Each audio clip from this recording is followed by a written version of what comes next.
बिस्मिल्लाहिर्रहमानिर्रहीम। हम स्टार्ट कर रहे हैं chapter number 6 of the subject performance management named as gathering performance information. Last chapter में हमने बात की different approaches of measuring performance. इसमें हमने बिहेवियरल अप्रोच को भी देखा और रिजल्ट अप्रोच को भी अंडरस्टैंड किया। So whenever we are going for the application of both these approaches or any one of these approaches, तो हमने परफॉर्मेंस इंफॉर्मेशन को गैदर करना है। तो ये चैप्टर हमारा इसी एस्पेक्ट में डिटेल्स बताएगा कि हम कैसे परफॉर्मेंस इंफॉर्मेशन को गैदर कर सकते हैं। सो बेसिक कॉन्टेंट्स जो इस हम चैप्टर में डील करेंगे वो है कि हमारे पास अप्रेजल फॉर्म्स किस तरह से आते हैं, उसके कैरेक्टरिस्टिक्स क्या होते हैं। Then we might be talking about different characteristics of appraisal forms. Then we are talking about overall ratings कैसे determine की जाती हैं।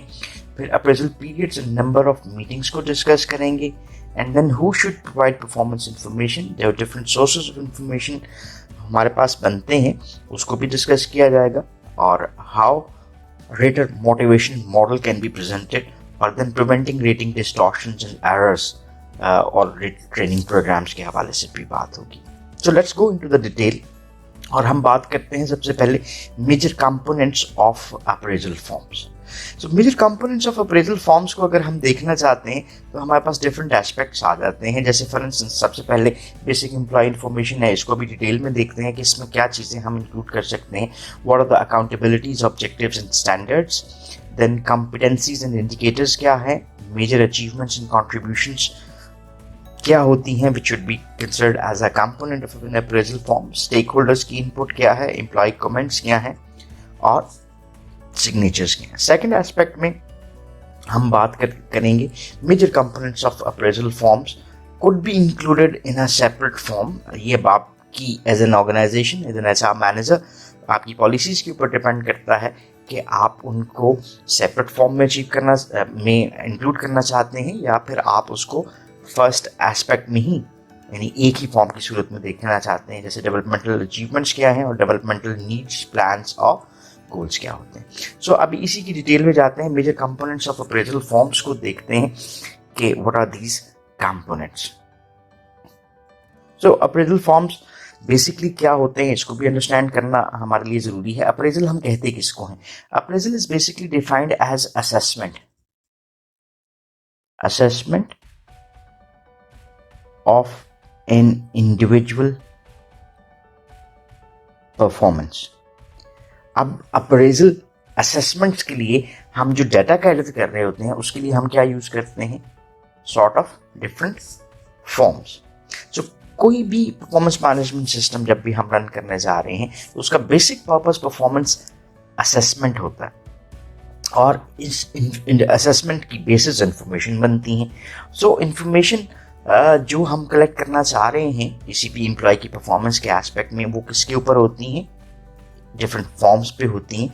सो इसको हम अगर हम इलेक्ट्रॉनिकली फिल करना चाहें तो हम इलेक्ट्रॉनिकली भी फिल कर सकते हैं। This can also be in the shape of paper.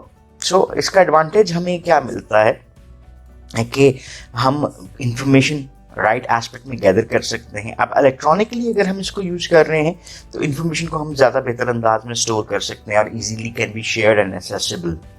So HR department के ऊपर डिपेंड करता है कि क्या आप इलेक्ट्रॉनिक फॉर्म्स को यूज़ करना चाह रहे हैं या पेपर बेस्ड फॉर्म्स को यूज़ करना चाहते हैं। सो इलेक्ट्रॉनिक फॉर्म्स की यूजफुल होना एक डिफरेंट एस्पेक्ट में हमारे लिए सूटेबल भी हो सकता है। और एक नया एस्पेक्ट जिसको हम यूज करते हैं that is HR information system. So information system में इंफॉर्मेशन का अपडेट करना भी हमारे लिए ज़्यादा इजी भी हो सकता है। सो regardless of whether we are developing these forms electronically और पेपर बेस्ड फॉर्म्स हम यूज कर रहे हैं, इसके बेसिक जो आपको करेक्टरिस्टिक्स नजर आते हैं, things that must be included, जिसको हमने समराइज फॉर्म में देखा, उसमें सबसे पहली चीज़ जो थी वो क्या थी? Basic employee information. Basic employee information क्या हो सकती है? जैसे जॉब टाइटल, एम्प्लॉय किस डिवीजन में काम करता है, डिपार्टमेंट क्या है, and other work group information जैसे एम्प्लॉय का कोड हो सकता है, उसको नंबर भी कह सकते हैं, उसका पे ग्रेड क्या है, सैलरी क्लासिफिकेशंस क्या है। All these different aspects come under the head of basic employee information. So इसके अलावा आप क्या चीज़ें इंक्लूड कर सकते हैं? It might include dates, it might include the evaluation period. जैसे for instance if this is the 1 year, so 1 to 12 months, so ये बाय एनुअली भी हो सकता है, first quarter, second quarter, third quarter और फोर्थ क्वार्टर। सो अब organisation पे depend करता है कि वो अप्रेजल मीटिंग्स कितनी करते हैं, अप्रेजल असेसमेंट्स कितनी करते हैं। It's twice a year, once a year और 4 times in a year. So evaluation period can also be headed there in basic employee information. So number of months, years इसमें हमने कर दिया। इसके अलावा जो सुपरवाइज्ड द रेटर ने कितने साल के लिए सुपरवाइज किया हुआ है and work with the employee, ऐसी कुछ information, employee starting date with the company and starting date in the current job, the reasons for the appraisals, current salary, position in range and date of the next schedule evaluation. So these are the optional things जो कि आप इसमें include कर सकते हैं। दूसरा aspect जो हमारा बनता है वो है अकाउंटेबिलिटीज, ऑब्जेक्टिव्स एंड स्टैंडर्ड्स। यानी कोई भी अप्रेजल फॉर्म जो हम बनाने जा रहे हैं उसमें ये तीनों एस्पेक्ट्स होने चाहिए। पहली चीज, जैसे हमने बात की थी अपने लास्ट वाले लेक्चर्स में रिजल्ट बेस्ड अप्रोच की, और रिजल्ट्स के लिए हमने कहा था 3 ही एस्पेक्ट्स हमारे सामने आते हैं। पहला अकाउंटेबिलिटीज का, दूसरा ऑब्जेक्टिव्स का, और तीसरा हर ऑब्जेक्टिव के हम स्टैंडर्ड्स बनाते हैं, एडीएस। ठीक, AOS हम इसको कहना चाहें, अगर याद रखने के लिए तो कह सकते हैं। सो अगर ऑर्गेनाइजेशन रिजल्ट अप्रोच अडॉप्ट कर रही है तो ये section of the form in तीनों चीज़ों को शामिल करेगा।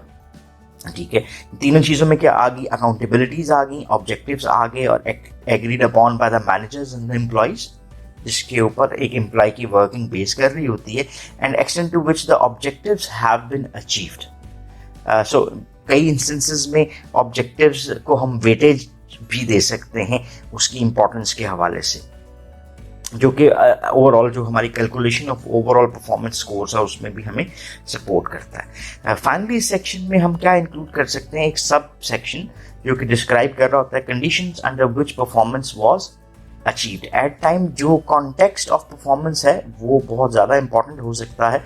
सो हम परफॉर्मेंस की असेसमेंट को कंप्लीट फॉर्म में लेकर आने के लिए एट टाइम जो कॉन्टेक्स्ट है जिसमें ये सारी परफॉर्मेंस की जा रही है उसको भी शामिल कर सकते हैं।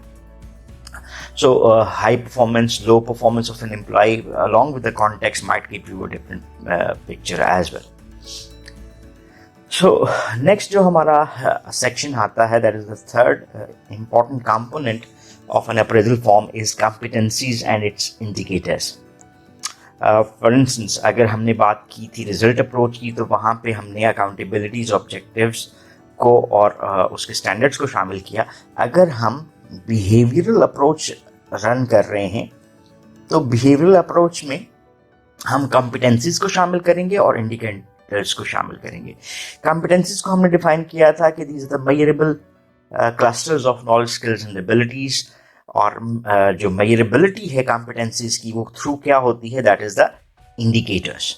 सो इंडिकेटर्स को हमने कहा था कि ऑब्जर्वेबल बिहेवियर्स की सूरत में हमारे सामने उसकी डेफिनेशनल क्लैरिटी मौजूद होनी चाहिए। सो अगर ऑर्गेनाइजेशन एक बिहेवियरल अप्रोच को अडॉप्ट करती है तो इस सेक्शन में हमें definition of the various competencies जिसको हम असेस करना चाह रहे हैं वो शामिल होंगी together with their behavioural indicators. So ये दोनों चीज़ें, इसको हम पहले भी डिटेल में बात कर चुके हैं, so must be included in behavioural approach of assessment. So किसी भी अप्रेजल फॉर्म में कॉम्पिटेंसीज और उसके इंडिकेटर्स की बिहेवियरल डेफिनेशंस मौजूद होनी चाहिए। फोर्थ सेक्शन जो हमारा बनता है वो है मेजर अचीवमेंट्स एंड कॉन्ट्रीब्यूशंस का। इट इज़ नॉट नेसेसरी कि हर फॉर्म में ये चीज़ें हों, depends upon the organisational rules, regulations and policies, लेकिन some forms do include a section in which a rater is asked to list the 2 or 3 major accomplishment of the individuals being rated during the review period. So these could refer to the results, either behaviors, या ये दोनों चीज़ों को हम mix up करके भी इन चीज़ों को शामिल कर सकते हैं। फिफ्थ जो एलिमेंट आता है वो है डेवलपमेंटल अचीवमेंट। डेवलपमेंट के हवाले से हमने जब बात की थी बिहेवियरल एस्पेक्ट में प्लानिंग की तो हम बिहेवियर कह रहा हूँ, परफॉर्मेंस की प्लानिंग की तो हमने कहा था परफॉर्मेंस को रिजल्ट्स की बेस पे, बिहेवियर की बेस पे और डेवलपमेंटल ऑब्जेक्टिव्स की बेस के ऊपर प्लान किया जाता है। अब जब हम एक अप्रेजल रन कर रहे हैं तो that is assessment of an individual performance of some period. तो उस सम पीरियड से के स्टार्ट में जो उसने ऑब्जेक्टिव्स बनाए थे, कौन से ऑब्जेक्टिव्स? Developmental objectives. अब हम उसकी अचीवमेंट्स के असेसमेंट चाह रहे हैं। So this section of the form includes information about the extent to which the developmental goals set for the review period have been achieved. जैसे फॉर इंस्टेंस अगर ये 2019 के एंड की हम बात करते हैं और 2020 के स्टार्ट के लिए हमने, यानी 2020 की परफॉर्मेंस के लिए हमने अपने डेवलपमेंटल ऑब्जेक्टिव्स दे दिए थे। सो चलें जी, if this is the review period, तो ये फर्स्ट 6 और ये सेकंड 6, सो 2 रिव्यू हम ले रहे हैं। पहले रिव्यू में क्या होगा कि जो हमने 2020 के गोल सेट किए थे डेवलपमेंटल एस्पेक्ट में, क्या वो अचीव हुए या नहीं। सो ये फॉर्म इंक्लूड कर रहा होता है summary of activities such as मैंने वर्कशॉप्स कितनी अटेंड की हैं, कोर्स कितने लिए, न्यू स्किल्स लर्न क्या है। So evidence of having learn new skills can be documented, for example, by obtaining a professional certification हो सकता है, although some organizations include developmental achievements in the appraisal form, others choose to include them in a separate form। जैसे हमने जब slides के ऊपर बात की तो इसकी एग्जांपल भी हमने डिस्कस की थी। देन हमारे पास 6th एलिमेंट जो आता है वो क्या है जी? Developmental needs, plans and goals. So इस रिव्यू पीरियड को जब हम ख़त्म कर रहे होते हैं तो वहाँ पर हम ये शामिल करेंगे कि एक इंडिविजुअल की जो डेवलपमेंटल नीड्स क्या हैं, वो उसके प्लान्स क्या हैं, और then how to achieve those के कॉन्टेक्स्ट में उसने अपने गोल्स कैसे बनाए हुए हैं। So this section of the form is mostly future oriented, ठीक है। और इसमें क्या चीज़ें शामिल होती हैं? Information about specific goals and time tables in terms of employee development. जैसे हमने अचीवमेंट्स की बात की है, उसी को हम प्लान की सूरत में लेकर आते हैं कि हम नेक्स्ट रिव्यू पीरियड में कितनी वर्कशॉप्स लेंगे, कितने हम ट्रेनिंग्स में शामिल होंगे, कोई शॉर्ट डिप्लोमास करेंगे और whatever the case is. So कुछ ऑर्गेनाइजेशंस इस फॉर्म को भी सेपरेट बनाना चाहें तो बना सकती हैं, और अदरवाइज एक सिंपली इसको अपने अप्रेजल फॉर्म का हिस्सा भी बना सकती हैं। 7th एस्पेक्ट है वो है stakeholders input. What is this stakeholder input? कुछ फॉर्म्स जो हैं, स्टेक होल्डर कौन है? Any interest group which has an interest जो कि आर इम्पैक्ट अपॉन ऑर्गेनाइजेशन और can be impacted by organisation, वो हमारे स्टेक होल्डर्स में आता है। सो कुछ फॉर्म्स जो हैं इंक्लूड करते हैं कि हम इन सेक्शंस को फिल करें, और ये फिल किसकी तरफ से होता है? Sections to be filled out by other stakeholders such as, जैसे कस्टमर्स की तरफ से इस जो सेक्शन है उसको फिल किया जा सकता है। जैसे हम 360 डिग्री अप्रेजल की बात करते हैं तो उसमें अराउंड एन इंडिविजुअल जितने भी एस्पेक्ट आ सकते हैं, जैसे उसके bosses, peers, subordinates, then customers, suppliers, ये हमारे पास डिफरेंट एस्पेक्ट्स में जो इन्फॉर्मेशन दे सकते हैं उनको भी शामिल किया जाता है। तो स्टेक होल्डर्स इनपुट भी उसी कॉन्टेक्स्ट में है कि ओवरऑल स्टेक होल्डर्स को हम क्या कहते हैं? Defined as people who have first hand knowledge of and affected by the employees performance. In most cases inputs from other stakeholders is collected from them by using forms separate from the main appraisal। इसकी वजह क्या है कि not all sources of performance information are in the position to rate the same performance dimensions as well। जैसे कुछ performance dimensions आपके supervisors ही assess कर सकते हैं।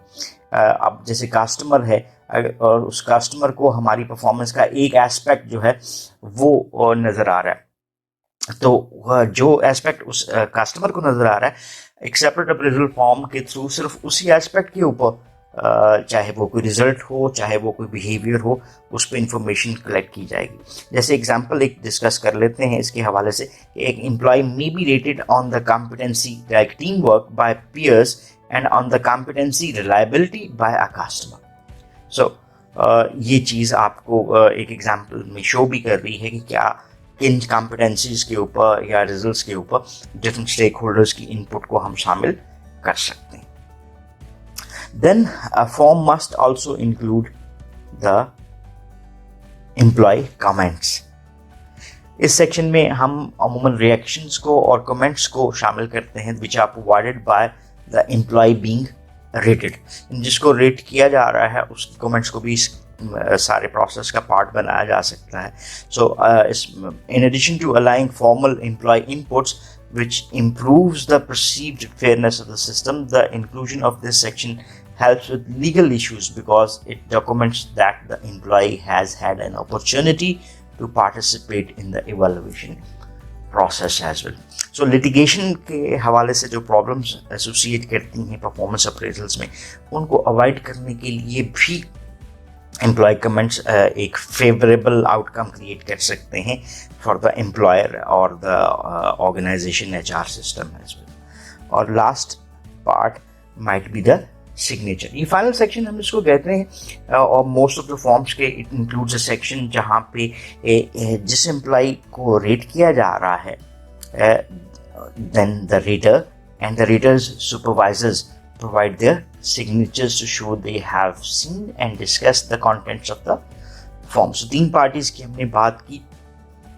Employee being rated, the rater and the rater's supervisor. इन तीनों के signatures उस form के ऊपर include किए जाते हैं. So HR department may also provide approval of the content of the form. जैसे अभी हमारे पास एक table है जो कि basically उसी slide को भी show कर रहा है. It concludes the things that must be included in the appraisal form.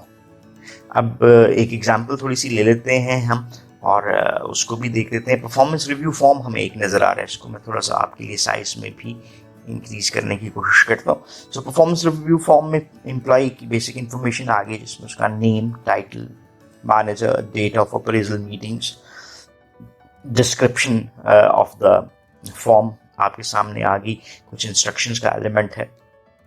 Then different aspect हैं जिसमें जॉब की डिस्क्रिप्शन है.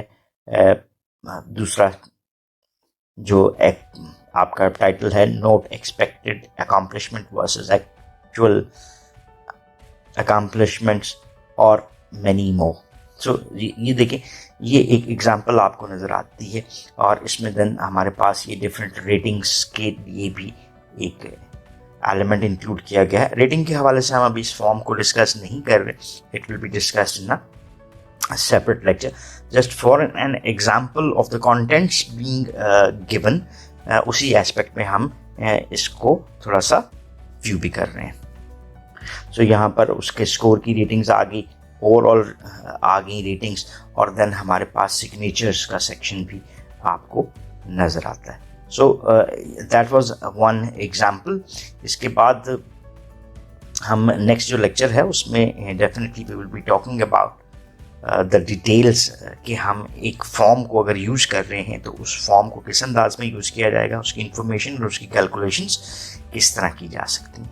सो अभी के लेक्चर में हमने major components of an appraisal form उसको देखा, जिसमें बेसिक एम्प्लॉय इंफॉर्मेशन थी, अकाउंटेबिलिटीज, ऑब्जेक्टिव स्टैंडर्ड्स थे, competencies and indicators, major achievements and contribution, stakeholder input, employee comments, signatures और कुछ चीज़ें जो ऑप्शनल के तौर पे हमने देखी कि developmental achievements and developmental needs, plans and goals. चाहें तो हम इसको एक सेपरेट अप्रेजल फॉर्म का हिस्सा भी बना सकते हैं. नेक्स्ट लेक्चर में हम डिजायरेबल फीचर्स की बात करेंगे of all appraisal forms. So that's all for this lecture. If you still have any question or queries, so you can ask in the comment section and we would definitely love to answer those. So once again, thanking you. Have a nice time. Allah Hafiz.